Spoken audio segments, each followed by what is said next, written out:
Welcome to Sri சமையல். இன்னைக்கு குதிரைவாலி அரிசியில் கருவேப்பிலை வச்சு பொங்கல் தான் செய்ய போறேன். வாங்க எப்படி செய்யறதுன்னு பார்க்கலாம். இப்போ இந்த கிளாஸால ஒரு கிளாஸ் குதிரைவாலி அரிசி எடுத்திருக்கேன். இப்போ அதே கிளாஸில் அரை கிளாஸ் பாசிப்பருப்பு எடுத்துக்கலாம். இப்போ வாஷ் பண்ணி எடுத்தாச்சு. ஸ்டவ் ஆன் பண்ணி ஒரு பேன் எடுத்துக்கோங்க.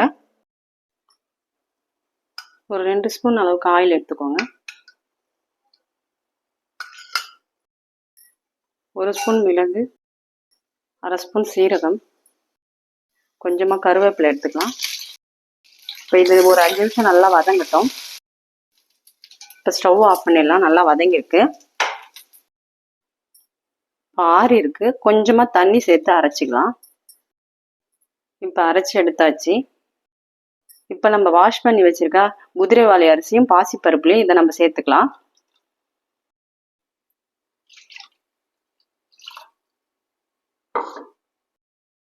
இப்போ ஒரு கிளாஸ் அரிசியும் அரை கிளாஸ் பாசிப்பருப்புக்கும் நான் 2.5 கிளாஸ் தண்ணி சேர்க்குறேன்.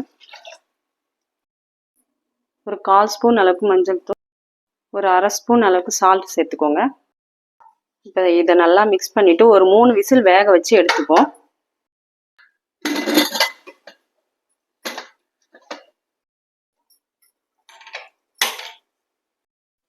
இப்போ ஓப்பன் பண்ணி பார்ப்போம்.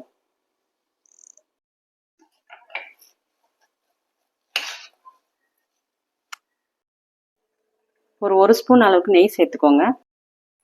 1 ஸ்பூன் மிளகு, 1/4 ஸ்பூன் சீரகம், கொஞ்சமாக முந்திரி, கொஞ்சமாக கட் பண்ண இஞ்சி, கொஞ்சமாக பெருங்காயத்தூள் சேர்த்துக்கலாம்.